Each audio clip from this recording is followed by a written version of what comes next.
저는 정수연입니다.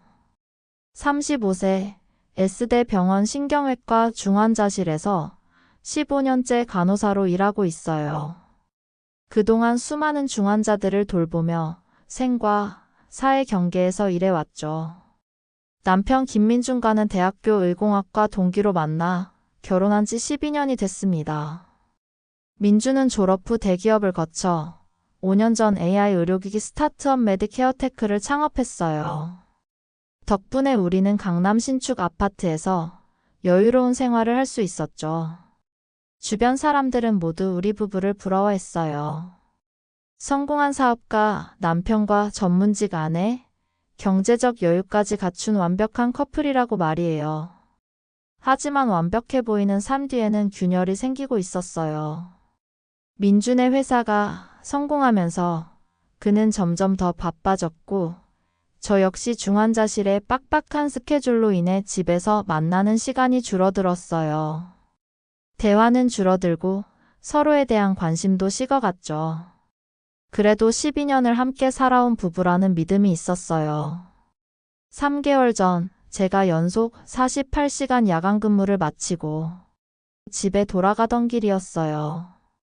지하철역 계단을 내려가다가 갑자기 극심한 두통과 함께 의식을 잃었어요. 동료들이 발견해서 응급실로 실려갔죠. 진단 결과는 뇌동맥류 파열로 인한 지주막 하출혈이었어요. 스트레스와 과로로 인한 것이라고 했어요. 응급수술은 성공적으로 끝났지만 뇌압이 높아져 의식불명 상태가 되었어요. 의료진들은 회복 가능성이 있다고 했지만 언제 깨어날지는 모른다고 했죠. 민주는 매일 병원을 찾아와 제 곁을 지켜주었어요. 적어도 겉으로는 그렇게 보였어요. 처음 2달간은 정말 의식이 없었어요. 하지만 3주 전부터 서서히 의식이 돌아오기 시작했어요. 눈을 뜰 수는 없었지만 주변 소리가 들리고 상황을 인지할 수 있게 되었죠. 의료진들은 아직 모르고 있었어요. 뇌파 검사상으로는 여전히 의식불명으로 나타났거든요. 그런데 의식이 돌아온 후 들은 민준의 진짜 모습은 충격 그 자체였어요. 수연아, 언제까지 이렇게 누워있을 거야? 솔직히 말하면 이제 지겨워. 민준이 병상 옆 의자에 앉아서 한숨을 쉬며 말했어요. 목소리에는 짜증과 불만이 가득했죠. 회사도 바쁜데 매일 병원 오는 것도 한계가 있고, 병문안 온 사람들한테 연기하는 것도 힘들어. 차라리 깨어나든지 아니면. 그 뒤에 말을 하지 않았지만 어떤 의미인지 충분히 알 수 있었어요. 12년을 함께 산 남편이 제가 죽기를 바라고 있다니요. 더 충격적인 건 그 다음이었습니다. 민준의 휴대폰이 울렸어요. 여보세요, 예은아. 응, 지금 병원이야. 수연이 보러 왔어. 뭐? 아니야, 아직 깨어나지 못했어. 의사가 말하길 뇌 손상이 심해서 회복 가능성이 희박하다네. 예은이라는 여자와 통화하는 민준의 목소리는 완전히 달랐어요. 부드럽고 다정했죠. 걱정하지 마. 우리 계획에는 변함없어. 의사가 말하길 장기간 의식불명이면 자연스럽게 정리될 거래. 그래, 나도 빨리 예은이랑 정식으로 시작하고 싶어. 계획이라뇨? 정리된다니요? 제가 죽는다는 뜻인가요? 수연이만 없으면 모든 게 해결되는데. 조금만 더 참자, 예은아. 곧 우리가 당당하게 살 수 있을 거야. 제 심장이 멎는 줄 알았어요. 15년간 중환자실에서 일하며 수많은 죽음을 봐왔지만 이런 충격은 처음이었어요. 저를 가장 사랑한다고 했던 남편이 제가 죽기를 바라고 있었던 거예요. 전화를 끊은 민주는 다시 제게 돌아와서 연기를 시작했어요. 수연아, 빨리 깨어나야 해. 너 없으면 난 어떻게 살아? 회사도 제대로 안 돌아가고 집에 혼자 있으니까 너무 외로워. 하지만 5분 전에 다른 여자에게 했던 말과는 정반대였죠. 민주는 완벽한 이중생활을 하고 있었어요. 그 후로 민준을 완전히 다른 시선으로 보게 되었어요. 매일 병문안을 올 때마다 오스카상을 받을 만한 연기를 펼쳤거든요. 수연아, 오늘 회사에서 투자 제안이 들어왔어. 내가 깨어나면 함께 기뻐할 텐데. 제발 빨리 돌아와줘. 하지만 복도로 나가서 예은이라는 여자와 통화할 때는 완전히 다른 사람이었어요. 예은아, 병원에서 계속 이렇게 있는 게 힘들어. 너무 보고 싶어. 수연이 일찍 정리되면 우리 바로 결혼식 올리자. 응, 알았어. 이번 주말에 웨딩홀도 같이 보러 가자. 수연이 상태가 안 좋아지고 있다니까 곧 끝날 것 같아. 웨딩홀을 보러 간다고요? 제가 병원에 누워 있는데 다른 여자와 결혼 준비를 하고 있다니요. 더 끔찍한 건 민준이 의료진들에게 제 상태에 대해 지속적으로 질문하고 있다는 점이었어요. 의사 선생님, 수연이가 이렇게 오래 의식불명 상태에 있으면 뇌사 판정을 받을 수도 있나요? 아직은 뇌사가 아닙니다. 뇌파 활동이 있거든요. 하지만 장기간 의식불명이 지속되면 그럼 언제쯤 결정을 해야 하나요? 생명유지장치 같은 건 말이에요. 이런 대화를 들을 때마다 소름이 돋았어요. 민주는 제가 자연사하기를 기다리는 게 아니라 적극적으로 죽음을 앞당기려 하고 있었어요. 일주일 후 담당 간호사인 김나영 선생님이 이상한 점을 눈치채기 시작했어요. 김 선생님은 15년 경력의 베테랑으로 환자의 미세한 변화도 놓치지 않는 분이었어요. 수연 씨, 혹시 의식이 돌아오신 건 아닌가요?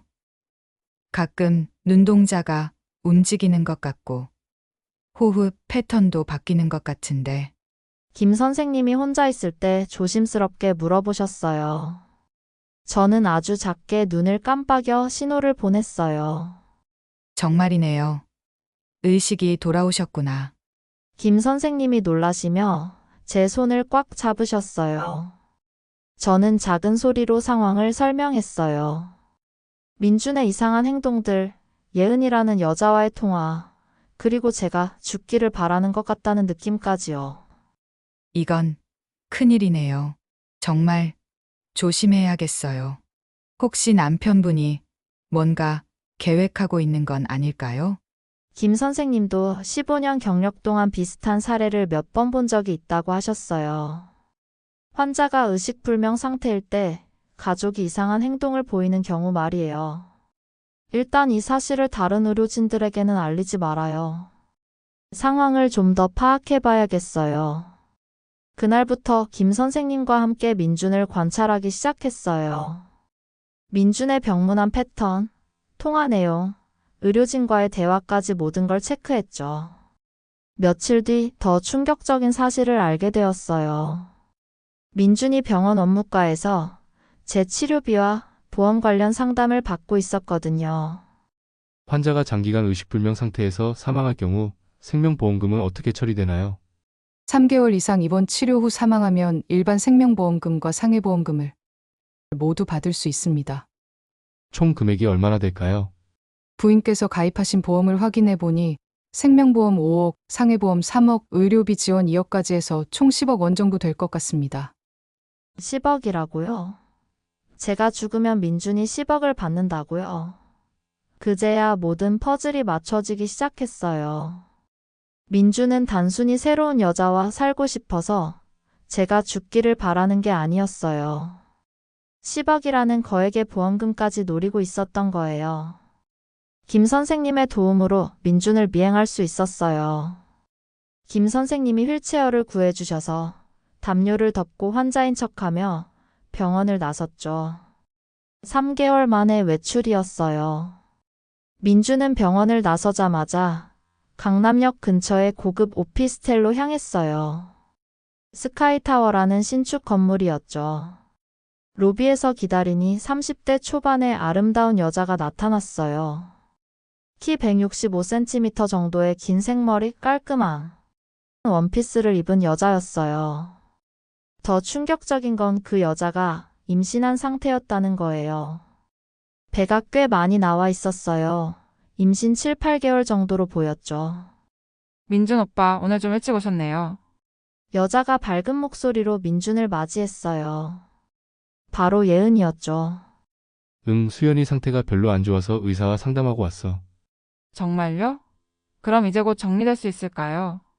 의사가 말하길 뇌 손상이 심해서 회복 가능성이 거의 없대. 자연스럽게 갈 거라고 하더라. 다행이에요. 저도 이제 배가 많이 나와서 숨기기 힘들어요. 두 사람이 오피스텔 안으로 들어가는 모습을 보며 가슴이 찢어지는 것 같았어요. 제가 생사를 오가는 동안 민주는 다른 여자와 아기까지 만들고 있었던 거예요. 김 선생님이 관리사무소에서 정보를 알아봐 주셨어요. 1205호에 박예은이라는 여자가 혼자 살고 있다고 해요. 임신한 상태이고 남자친구가 자주 드나든다고 하네요. 언제부터요? 약 2년 전부터라고 하네요. 2년 전이라니요. 그럼 민주는 적어도 2년 전부터 바람을 피우고 있었던 거네요. 그런데 이상한 게 있어요. 관리비나 공과금이 모두 남자 명의 카드로 결제되고 있다고 해요. 민준이 예은의 생활비를 모두 대고 있었던 거죠. 1시간 정도 기다린 후 두 사람이 나왔어요. 예은이 민준의 팔짱을 끼고 행복한 표정으로 걸어가는 모습을 보니 더욱 분노가 치밀었어요. 민준 오빠, 수연 씨는 정말 깨어나지 못할까요? 의사가 확신하더라. 뇌 손상이 너무 심해서 기적이 일어나지 않는 이상은 힘들 거래. 그럼 우리 아기는 언제 아빠 성을 쓸 수 있을까요? 수연이 일이 정리되면 바로 혼인신고하자. 그럼 우리 아기도 정식으로 내 성을 쓸 수 있어. 정말 기대돼요. 벌써 2년이나 숨어서 살았잖아요. 2년 동안 숨어서 살았다고요. 그럼 민주는 우리가 결혼 10년째 되던 해부터 바람을 피우기 시작했던 거네요. 더 놀라운 건 그들이 이미 사실혼 관계로 살고 있다는 점이었어요. 민준이 주말마다 그 오피스텔에서 지내고 있었거든요. 저는 민준이 회사 일로 바쁘다고 생각했는데 실제로는 다른 여자와 신혼생활을 즐기고 있었던 거예요. 오빠 병원비는 어떻게 해요? 수연 씨 치료비가 만만치 않을 텐데. 그건 괜찮아. 회사 단체 보험으로 대부분 커버되고 수연이 개인 보험도 있어서 오히려 더 오래 버티면 보험금도 더 많이 받을 수 있어. 정말요? 얼마나 받을 수 있어요? 총 10억 정도 될 것 같아. 생명보험 5억, 상해보험 3억, 의료비 지원 2억까지. 우와, 정말 많네요. 그럼 우리 아기 교육비는 걱정 없겠어요. 10억이라는 돈 이야기를 하는 두 사람의 표정에서 어떤 죄책감도 찾을 수 없었어요. 마치 당연한 일인 것처럼 이야기하고 있었죠. 그때 깨달았어요. 민주는 제가 죽기를 기다리는 게 아니라 적극적으로 죽음을 앞당기려 하고 있다는 것을요. 병원으로 돌아온 후 김 선생님께 오늘 본 모든 걸 말씀드렸어요. 수연 씨, 이건 정말 위험한 상황이에요. 남편분이 단순히 바람만 피우는 게 아니라 뭔가 계획하고 있는 것 같아요. 김 선생님도 15년 경력 동안 비슷한 상황을 몇 번 본 적이 있다고 하셨어요. 보통 이런 경우에는 환자의 치료를 방해하거나 의료진을 속여서 치료를 중단시키려고 해요. 정말 조심해야 해요. 다음 날 민준이 평소보다 일찍 와서 의료진과 긴 상담을 했어요. 제가 누워있는 병실 박복도에서 주치의와 이야기하는 소리가 들렸죠. 의사 선생님, 수연이 상태가 계속 이런다면 언제까지 치료를 계속해야 하나요? 아직 뇌사 상태는 아니니까 섣불리 포기할 수는 없습니다. 하지만 장기간 의식불명이 지속되면 회복 가능성은 점점 낮아지죠. 그럼 생명유지장치는 언제까지 유지해야 하나요? 솔직히 말씀드리면 경제적 부담도 만만치 않고 가족분이 결정하실 문제입니다. 법적으로는 배우자의 동의가 있으면 치료 중단이 가능하긴 하지만 그럼 제가 동의하면 언제든지 중단할 수 있다는 말씀이신가요? 민준의 목소리에서 조급함이 느껴졌어요. 그런 셈이죠. 하지만 조금 더 지켜보시는 게 좋을 것 같은데 뇌파 검사상으로는 아직 반응이 있거든요. 아니에요. 이미 충분히 기다렸어요. 수연이도 이렇게 기계에 의존해서 사는 걸 원하지 않을 거예요. 민준이 생명유지장치 제거에 동의한다는 서류에 서명했어요. 일주일 후에 실행하기로 했죠. 저에게는 일주일이라는 시간밖에 남지 않았어요. 그날 밤 민준이 예은에게 전화했어요. 예은아, 드디어 결정했어. 다음 주에 수연이 생명유지장치를 제거하기로 했어. 정말요? 드디어. 응, 의사가 말하길 영양 공급과 수액 공급을 중단하면 2, 3일 안에 자연스럽게 갈 거래. 그럼 장례는 간소하게 치르는 거죠. 당연하지. 어차피 수연이 친구들도 많지 않고 가족도 부모님만 계시니까 조용히 하자. 오빠 정말 고마워요. 이제 우리 아기한테 아빠가 있다고 당당히 말할 수 있어요. 그래, 그리고 보험금 나오면 우리 집도 사자. 강남의 큰 아파트로. 와, 정말 기대돼요. 2년 동안 이 좁은 오피스텔에서 숨어 살았는데 이제 진짜 가족이 될 수 있네요. 전화를 끊은 민주는 다시 제게 돌아와서 또 연기를 시작했어요. 수연아, 미안해. 의사 선생님이 더 이상 회복 가능성이 희박하다고 하시네. 너도 힘들 텐데 이제 편히 쉬어도 될 것 같아. 하지만 5분 전에 다른 여자에게 했던 말과는 완전히 달랐죠. 민주는 완벽한 사이코패스였어요. 그날부터 김 선생님과 함께 본격적인 계획을 세우기 시작했어요. 민준의 범죄를 입증할 증거를 찾아야 했거든요. 김 선생님과 함께 치밀한 계획을 세웠어요. 먼저 민준의 휴대폰을 조사해야 했어요. 수연 씨, 남편분이 화장실에 갈 때 휴대폰을 가져갈 수 있을지 봐야겠어요. 다행히 민주는 병실에 있을 때 편안한 마음에 휴대폰을 침대 옆 탁자에 놓고 화장실에 가곤 했어요. 기회는 이틀 후에 왔어요. 민준이 화장실에 간 사이 김 선생님이 재빨리 휴대폰을 가져다 주셨어요. 비밀번호는 우리 결혼기념일인 0314였어요. 아직 바꾸지 않았더군요. 예은과의 문자 내용을 보고 경악했어요. 오빠, 수연 씨 보험금이 정말 10억이나 돼요. 응, 생명보험 5억, 상해보험 3억, 의료비 지원 2억까지 합치면 그래. 와, 정말 많네요. 그럼 우리 아이 교육비 걱정 없겠어요. 그래, 내가 가지고 있는 돈에 보험금까지 받는다면 강남의 40평대 아파트도 살 수 있을 거야. 더 충격적인 내용도 있었어요. 오빠, 의사한테 들었는데 영양 공급 중단하면 며칠 안에 갈 수 있다면서요. 맞아, 수액과 영양 공급을 끊으면 3, 4일 안에 자연스럽게 갈 거래. 그럼 고통스럽지는 않을까요? 저는 수연 씨가 미워도 고통받는 건 보고 싶지 않아요. 괜찮대.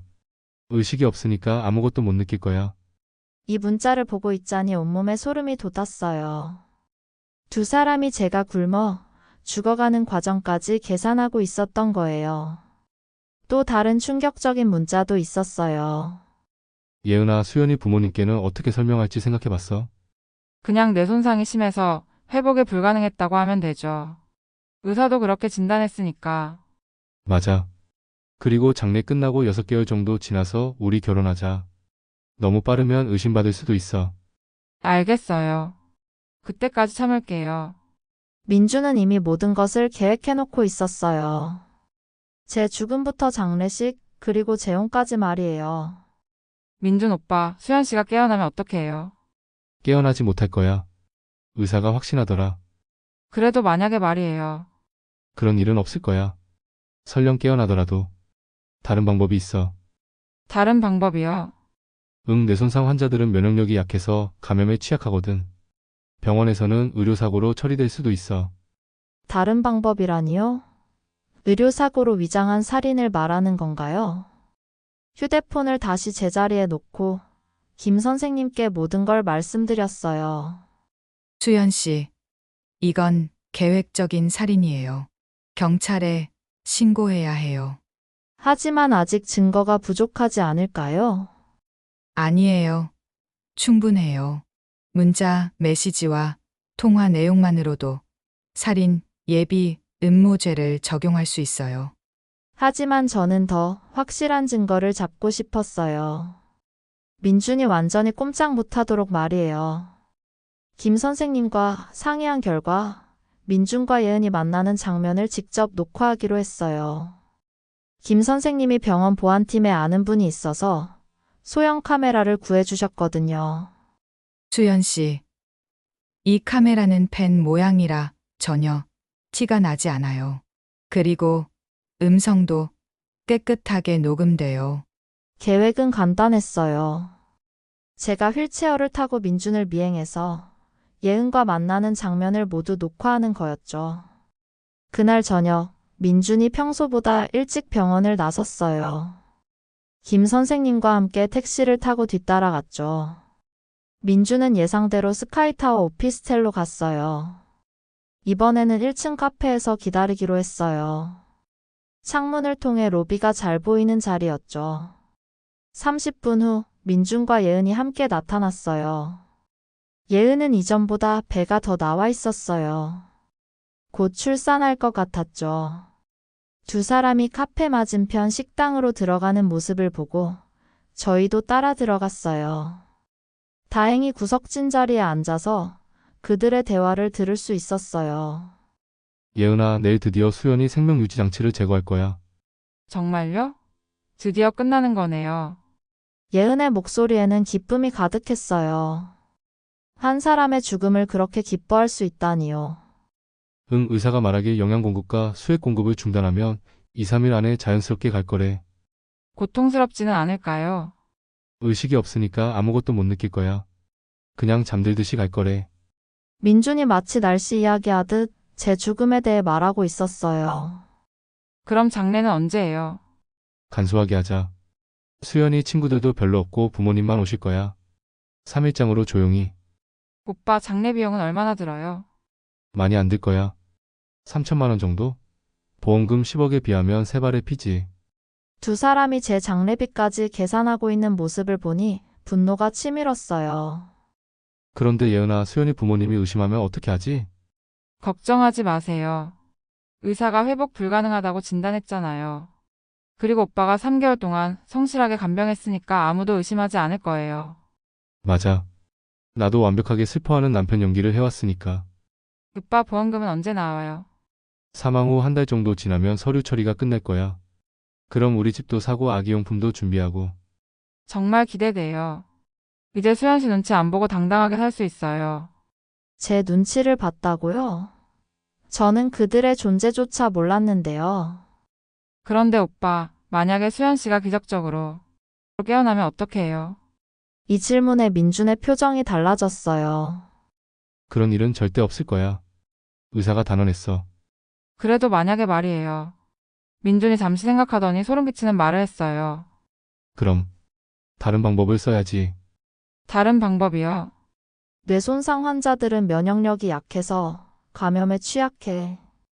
병원에서 의료사고가 일어날 수도 있고. 그게 무슨 뜻이에요? 예를 들어 수액에 뭔가 잘못된 게 들어간다든지.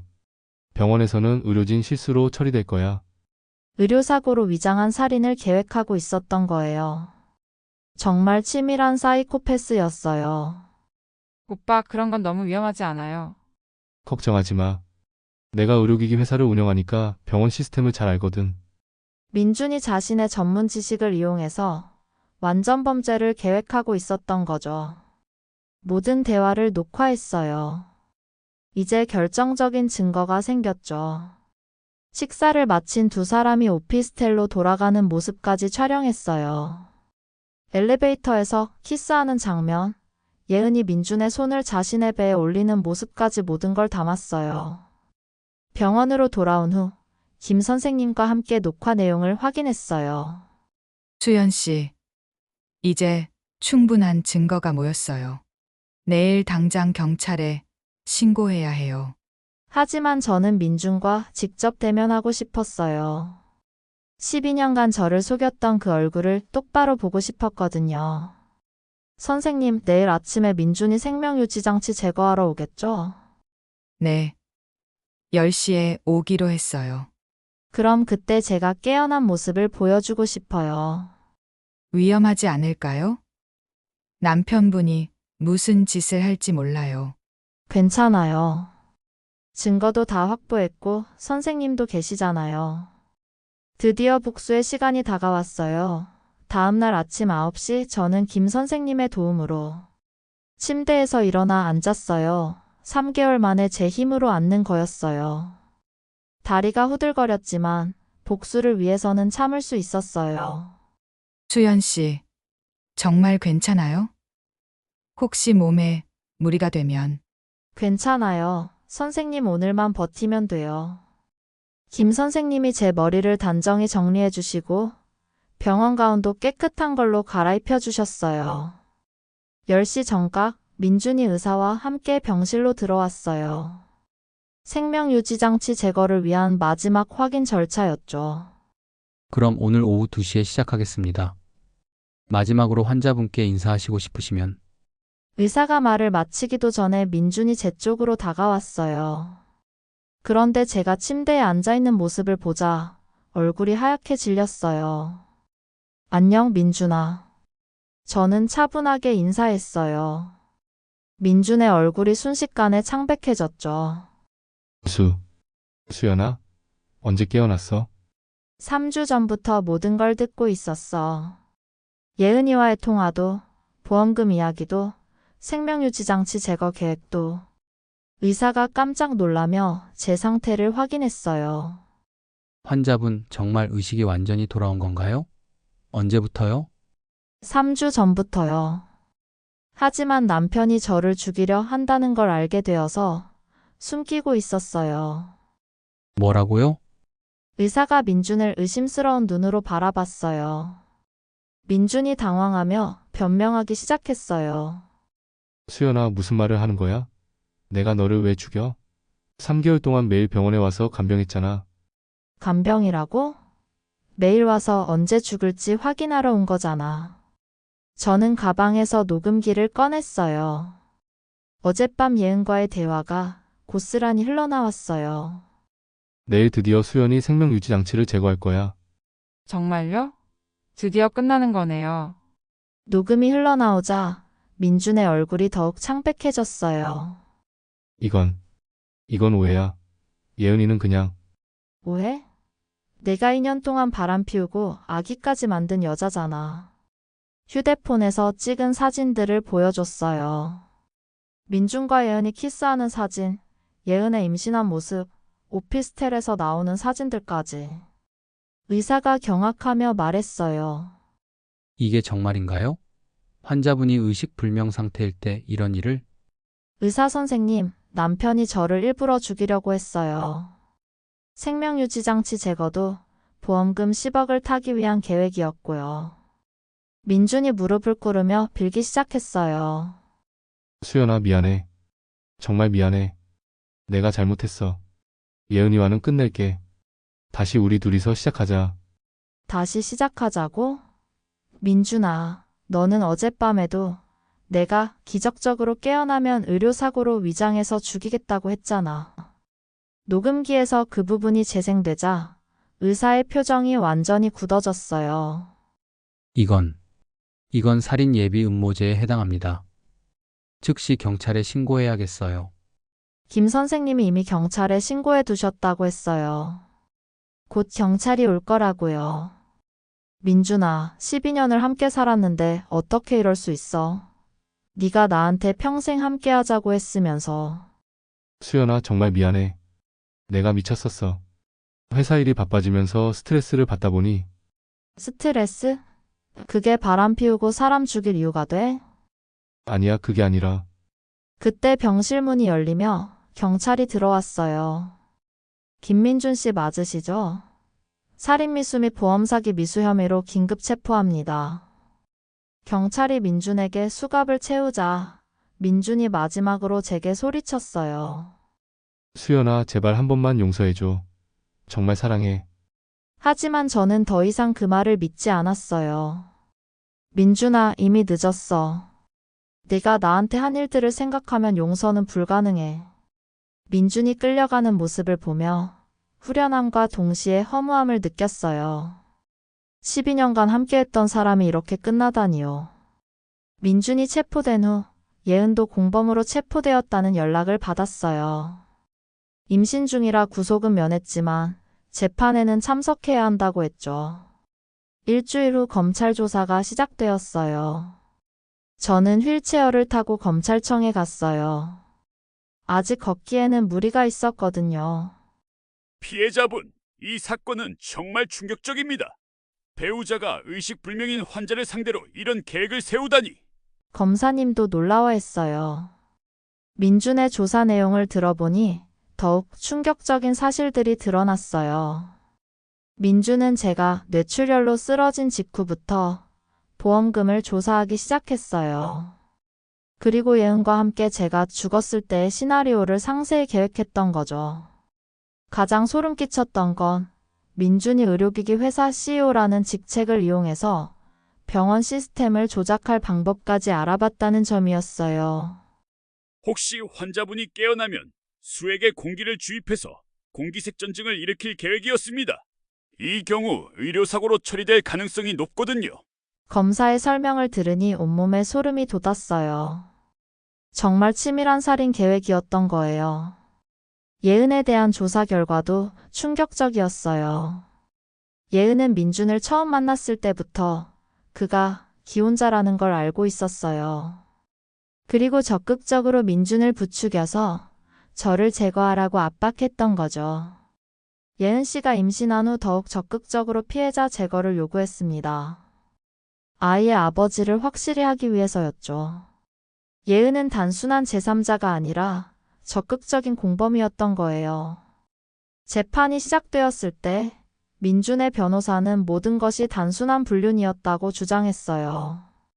제 의뢰인은 아내를 죽이려 한 적이 없습니다. 단지 불륜 관계에 있었을 뿐이고 생명유지장치 제거도 아내의 고통을 덜어주기 위한 것이었습니다. 하지만 녹음 증거와 문자 메시지, 그리고 민준이 조사한 보험금 관련 자료들 앞에서는 어떤 변명도 통하지 않았습니다. 특히 결정적이었던 건 민준이 의료기기 회사 동료들에게 문의했던 내용들이었어요. 뇌손상 환자에게 공기색전증을 일으키는 방법, 의료사고로 위장하는 방법, 생명유지장치 제거 후 사망까지 걸리는 시간. 이런 검색 기록들이 모두 발견된 거죠. 재판부는 이를 명백한 살인 예비 음모로 판단했습니다.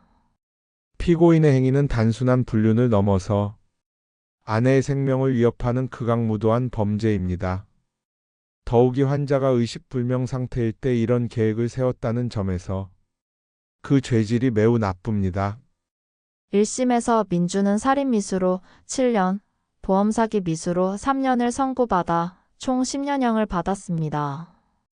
예은은 임신 중이라는 점이 참작되어 5년형의 집행유예 2년을 선고받았습니다. 대신 사회봉사 500시간과 보호관찰을 받게 되었어요.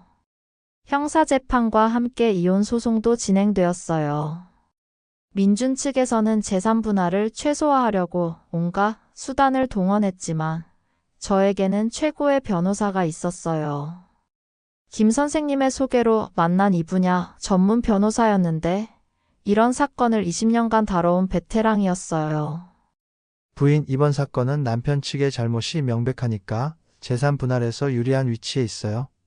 재산 조사 결과 민준의 총 자산은 50억 원이 넘었어요. 회사 지분이 15억, 강남 아파트가 30억, 각종 예금과 투자금이 6억 정도였죠. 이혼 사유가 민준의 중대한 과실이었기 때문에 저는 재산의 80%를 가져갈 수 있었어요. 위자료와 정신적 피해 보상금까지 합치면 총 47억 원 정도의 금액이었어요. 그리고 남편이 예은 씨에게 2년간 지원한 생활비도 모두 반환받을 수 있었어요. 민준이 예은에게 매달 800만 원씩 2년간 2억 원 정도 지원했던 것도 모두 저에게 돌아왔어요. 예은은 이 돈을 갚을 능력이 없어서 결국 오피스텔을 팔아야 했어요. 임신한 몸으로 작은 원룸으로 이사해야 하는 처지가 되었죠. 모든 법적 절차가 끝난 후 저는 병원을 퇴원했어요. 3개월 반 만에 퇴원이었어요. 하지만 서울에는 더 이상 있고 싶지 않았어요. 민준과의 추억이 서린 모든 곳이 고통스러웠거든요. 강남 아파트를 정리하면서 12년간의 결혼 생활을 되돌아봤어요. 결혼 사진, 여행 기념품, 선물들. 모든 것이 거짓 위에 세워진 추억이었던 거죠. 필요한 것만 몇 개 챙기고 나머지는 모두 기부했어요. 새로운 삶에는 과거의 흔적이 필요 없었으니까요. 김나영 선생님께 마지막 인사를 드렸어요. 선생님, 정말 고마웠어요. 선생님이 아니었다면 저는 정말 죽었을 거예요. 주연 씨, 앞으로 행복하게 사세요. 이제 정말 자유롭잖아요. 자유라는 말이 와닿았어요. 정말로 저는 이제 자유로운 몸이 되었어요. 전국을 여행하며 정착할 곳을 찾아다녔어요. 제주도, 부산, 속초, 강릉. 한 달 동안 여러 곳을 돌아다녔죠. 그러다가 제주도의 작은 바닷가, 마을에서 발걸음이 멈췄어요. 평대리라는 조용한 어촌 마을이었어요. 푸른 제주 바다와 아름다운 해안선 그리고 정겨운 사람들이 있는 곳이었어요. 마을 입구에 작은 펜션 건물이 매물로 나와 있었어요. 1층은 카페, 2층과 3층은 게스트하우스로 되어 있는 아담한 건물이었어요. 바다가 한눈에 내려다 보이는 완벽한 위치였죠. 망설임 없이 그 건물을 구입했어요. 15억 원 정도였는데 제게는 부담 없는 금액이었어요. 리모델링을 시작했어요. 인테리어 전문가의 도움을 받아 바다를 테마로 한 아늑한 공간을 만들었어요. 1층 카페는 통유리창을 통해 바다가 한눈에 들어오도록 설계했어요. 2층과 3층은 총 6개의 객실로 꾸몄죠. 새로운 아침이라는 이름을 지었어요. 제 인생의 새로운 아침을 맞이했다는 의미였죠. 오픈한 지 3개월 만에 소문이 나서 예약이 꽉 찰 정도로 인기가 많아졌어요. 조용한 바닷가에서 힐링을 원하는 도시 사람들이 많이 찾아왔어요. 특히 제 이야기를 들은 손님들이 많이 응원해 주셨어요. 사장님, 정말 대단하세요. 그런 일을 당하고도 이렇게 새로운 시작을 하다니. 힘든 일 다 이겨내시고 여기서 행복하세요. 따뜻한 격려의 말들이 제게 큰 힘이 되었어요. 6개월 후 민준이 교도소에서 편지를 보냈어요. 수연아, 정말 미안하다. 내가 저지른 일들을 매일 후회하고 있어. 언젠가 용서받을 수 있을까? 하지만 저는 그 편지를 읽지 않고 그대로 태워버렸어요. 이미 과거가 된 사람이었으니까요. 어느 날 저녁, 카페 테라스에서 바다를 바라보며 커피를 마시고 있는데 한 중년 여성 손님이 말을 걸어오셨어요. 사장님, 정말 평화로워 보이세요. 마음의 평화를 찾으셨나 봐요. 네, 그런 것 같아요. 저도 남편 바람 때문에 힘든 시간을 보냈는데 사장님 보니까 희망이 생겨요. 시간이 해결해 줄 거예요. 그리고 새로운 시작은 언제든 가능해요. 그 손님이 눈물을 흘리며 고마워하시는 모습을 보니 제가 겪은 고통이 완전히 헛된 건 아니라는 생각이 들었어요. 지금은 매일 아침 바다에서 뜨는 일출을 보며 하루를 시작해요. 예전에는 중환자실의 형광등 불빛만 보며 살았는데 이제는 자연의 아름다움을 만끽하며 살고 있어요. 가끔 예전 동료들이 찾아와요. 수연아, 정말 많이 달라졌다. 예전보다 훨씬 밝아 보여. 응, 이제 진짜 내 인생을 살고 있거든. 35세에 찾은 새로운 인생. 배신과 음모로 얼룩진 과거는 이제 정말 과거가 되었어요. 매일 밤 바닷가를 걸으며 생각해요. 민준이 저를 죽이려 했던 그 계획은 실패했지만 오히려 저에게 진정한 삶을 선물해줬다고요. 47억이라는 돈 덕분에 평생 걱정 없이 살 수 있게 되었고 무엇보다 진정한 자유와 평화를 찾을 수 있었어요. 때로는 가장 큰 위기가 가장 큰 기회가 되기도 하는 법이에요. 제 이야기가 그 증거가 아닐까 싶어요. 오늘도 새로운 아침 카페에서 바다를 바라보며 커피를 내려요. 이보다 더 평온하고 행복한 일상이 또 있을까요? 진정한 새로운 시작, 그리고 진정한 자유. 이제 정말로 제 인생이 시작된 거예요.